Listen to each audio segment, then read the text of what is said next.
Brooklyn fragrance lover.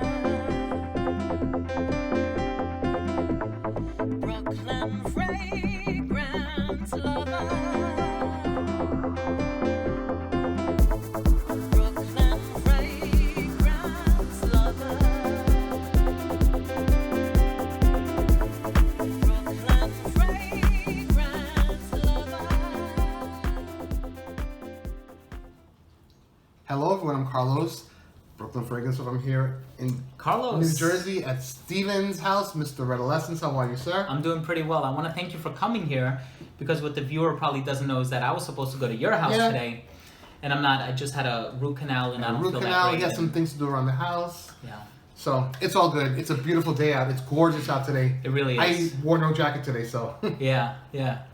So I'm excited today because, first of all, we're starting a new series between our channels. Mhm. It's called Indie scent exposure, like indecent exposure, but indie scent exposure. And it's really where we take the opportunity to highlight an indie or an up-and-coming niche house, maybe something that hasn't been talked about a lot in the community. It could be a house that has gotten pretty popular, but maybe it hasn't gotten a lot of play on YouTube per se. And what is that house that we're going to be talking about today? It is called January Scent Project. It's Cool. by John Beeble, a very good friend of mine, a Facebook friend of mine. He is a painter, and he's also a writer for Fragrantica. Okay, yeah. I've read some of his work. He's done a lot of stuff for Fragrantica, some of their best articles, I might say. But That's amazing. so he's a perfume lover like ourselves. He collects. He's been on a lot of my collaborations throughout the years at Yeah. BFL here, and he decided he wanted to take a try at creating his own stuff. Yeah. His tastes are very eclectic. Like, I know he definitely loves a lot of the obscure Serge Lutens, not the more popular ones. Okay. And he always likes things that most people don't. Like, that's what I've noticed about him. Yeah. He's not a crowd pleaser type of guy when it comes to perfume taste. I think it's great when you do have somebody like that. My first thought is Slumber House, where just really Josh Lobb takes these really unusual ingredients and utilizes them. And some of them are super expensive. Some of them are really hard for him to get his hands on. But the end result, like take a look at something like Keist. It's such a Or gorgeous. pear and olive. Have you ever heard of a pear and olive perfume? Oh my It's one of gosh. their best. It's so good. So It's good. And first of all, I'm a little biased because I was born in January. So Okay. it rings a bell. Aquarius? No, I just missed the mark. I was Ah. born on the 17th. I think Aquarius is either the 19th or the 21st. So you're a Capricorn. Capricorn. Yeah. I was actually born on the cusp of Aries. Okay. I'm a Pisces, and if I would have been born the following day, I would have been an Aries. Oh, okay. That's So- cool. That's cool. Yeah, so we have 3 fragrances here. They all came out this year. Yes. So let's talk. He actually last year he had Smoulder Rose, and I believe it was just an Okay. oil, but it's been reformulated for his formal release of these 3 fragrances Oh, cool. with Cool. very unique names. They are Smoulder Rose, Eider Antler, and Selpernica. That's awesome. What they mean, I have no idea, but knowing John. Well, the first one, Smoulder Rose, it sounds like smolder And rose. And rose. So that's a combination of the two. I'm not sure about the other ones. Antler. I don't know. Eider Antler. They sound cool. They sound really cool. Yeah. So here we go. We're gonna sniff these and tell you guys what we think of them. Before we sniff them, can we talk about price points real Of quick? course. So, 2 concentrations. You can get it in a perfume oil, or you can get it in eau de parfum. The perfume oil, it's a 10 ml. I think it's a roll-on. Yes. And it's perfume oil, like the Yes. highest concentration you can get. Now for the eau de parfums, it's a 30 ml, which converts to 1 ounce, and that's for $50. If you want to get the big one, 100 ml or 3.4 ounce, that's going to run you 125. 125. Okay, cool. So, So I let's try sprayed it. these. I would like to. This is the dry down, so I'm just gonna spray it in the air. If Okay. that's okay, or you Yeah. want to spray it in your skin? Let's I spray it in don't the know air. how much space I have, but we Yeah. can spray it in the air. Spray it in the air. This is Smoulder Rose. You mix them up. Ooh, smoky. And rosy. I pulled it out of the way. I didn't want the particles to fall Oh, okay. on it, and Cool. So these are. I saved them. Cool. Very smooth. Man on a mission. Save the perfume strips. Okay, so for this one, Smoky Incense. I smell the rose. I get a very, very bright and alive rose. Yeah. For sure. Yeah. The rose is in there. It's in there. For sure. So the notes for this one are Smoke and Rose. It does. Oh, I'm sorry. That's the subtitle. Smoke and Roses. It's damask rose, bergamot, saffron, which would explain a little bit of the spiciness. Roasted seashells. Took something from Imaginary Author's book. Frankincense, elderflower, patchouli, cade, agarwood, and labdanum. Now, cade can be a little bit smoky and Is that right? animalistic. Yeah. So I don't know why I'm still doing this. I'm sure the particles have rested, but listen. How's the dry Oh. down for you? It's on that side. There you go.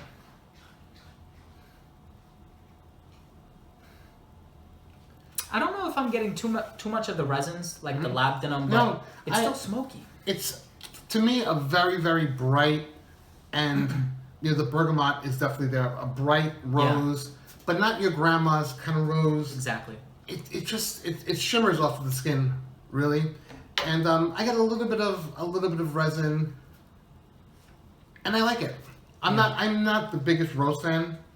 Like I'm up and down with rose. I don't overlove them. This one wore really nicely on my skin, and I have to say probably lasted the longest and gave the most sillage for my skin of the three. If I can be honest with you about something, there are certain indie houses that as soon as you spray it on, you're like, it's gonna last. Like I had that feeling with kerosene.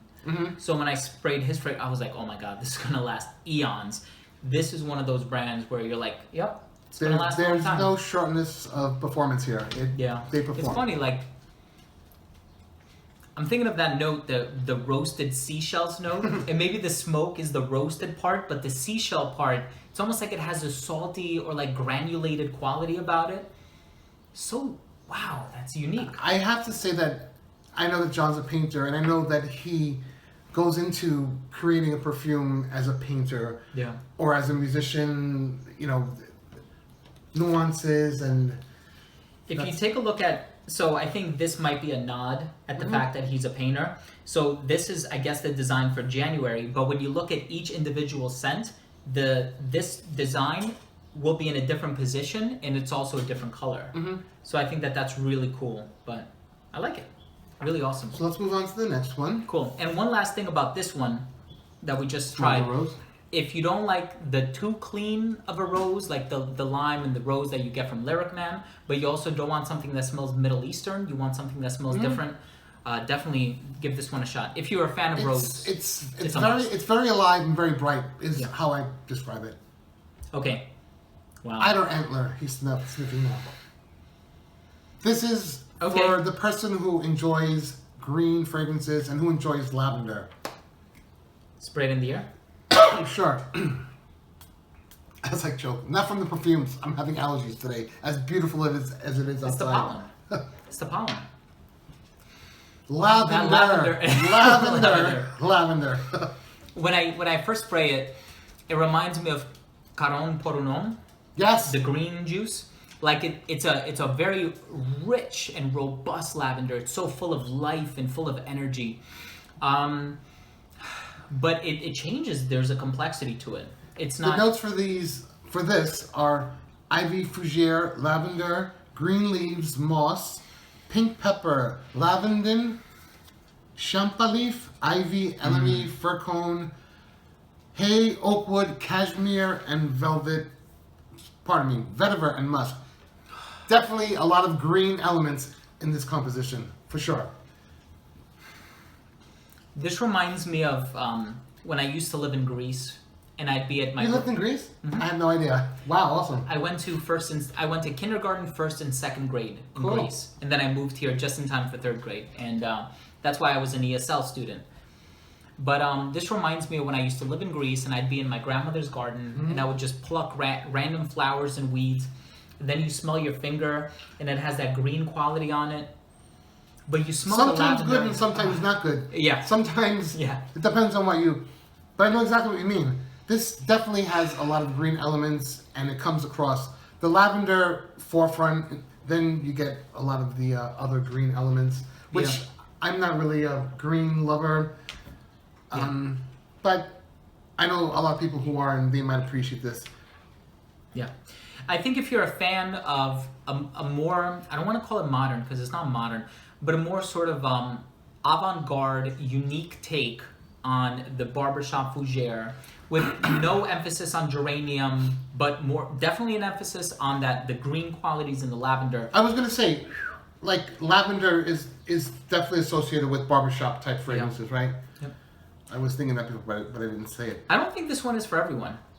I think Smoulder Rose will have more of that like mass appeal quality, even though it is daring. It's daring with the smokiness but I think this one will appeal to those, if you like those gentlemanly scents, something sort of robust. It does not underdeliver. Like, this is really good. I'm gonna watch Sunshine Man a little bit. Minus the resins, yeah. Or those resins, whatever is associated with that one. But listen, I'm a fan of Eau Noir by Dior.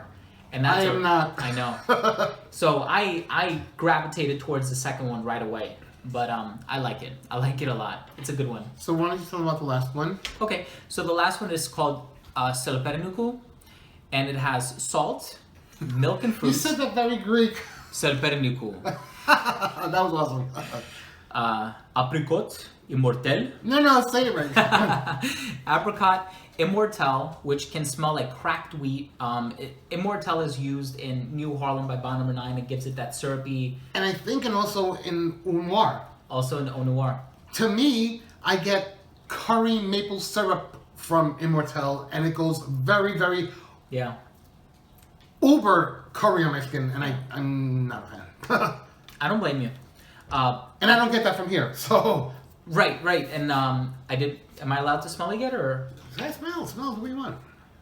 It also has, oh my god. Did you say all the notes? I don't think you Oh my god, no, I didn't. I surprisingly, I left off on the note that I'm smelling right now. Salt, milk, and fruit. Apricot, Immortel, butter, cardamom, petitgrain, chamomile, milk, cypress, juniper, tobacco, and sandalwood. A lot of heavy hitters. This is so strange.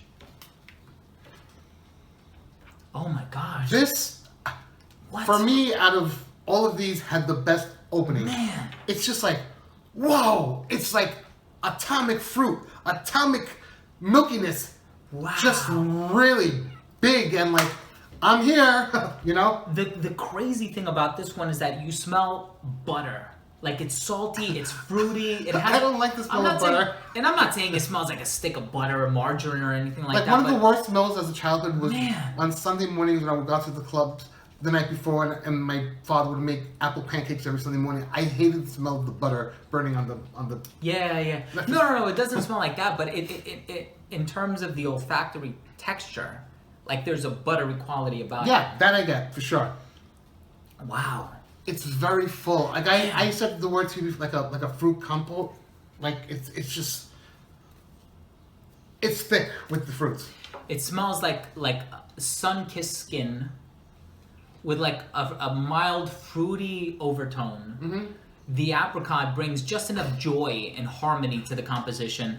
I don't get too many of the base notes, probably with the exception of sandalwood, but in terms of like tobacco or juniper, I'm not a fan of juniper. I gotta be honest with you. I think it has You more always of say an that. astringent You always smell. say that. But in this one, it's fine. It's The great. sandalwood It's and great. tobacco come out in the far dry down. And as Okay. far as longevity on my skin, I tried them the other night at home, and they're all very potent on skin. Okay. And I got about 6 hours, 7 hours. The one that lasted the most and the longest was Smoulder Rose. I believe it. Smoulder smelled great upon first spray. I wasn't that crazy about the dry down. And Eider Antler, I didn't love on skin, but it actually dried down really well. Okay. And they all definitely lasted around 6 hours, but the one that was most pronounced, they were all in my hand, arm, and here, was Smoulder Rose. Yeah. It was still pretty persistent at 6 hours. I mean, not, Just something about the notes, like it really pops out. It hits you, like it's a heavy hitter. I can see why maybe the latter two didn't last as long, or they weren't as loud.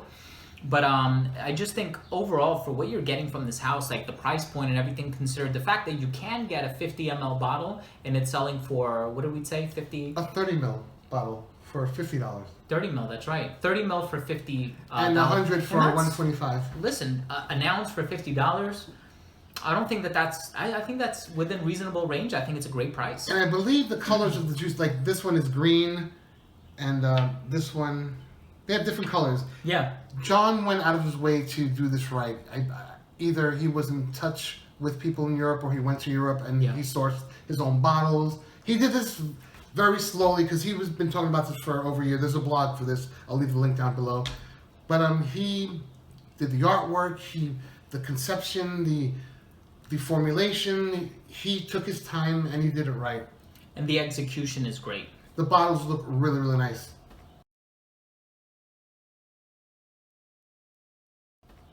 It'll be cool if there's like a specific story tied into like a January day that he's experienced and. And when I speak to you, John, I want to know what is January. Why did you pick January Sun Project? I'd like to know too. So please do fill me in on that when we talk.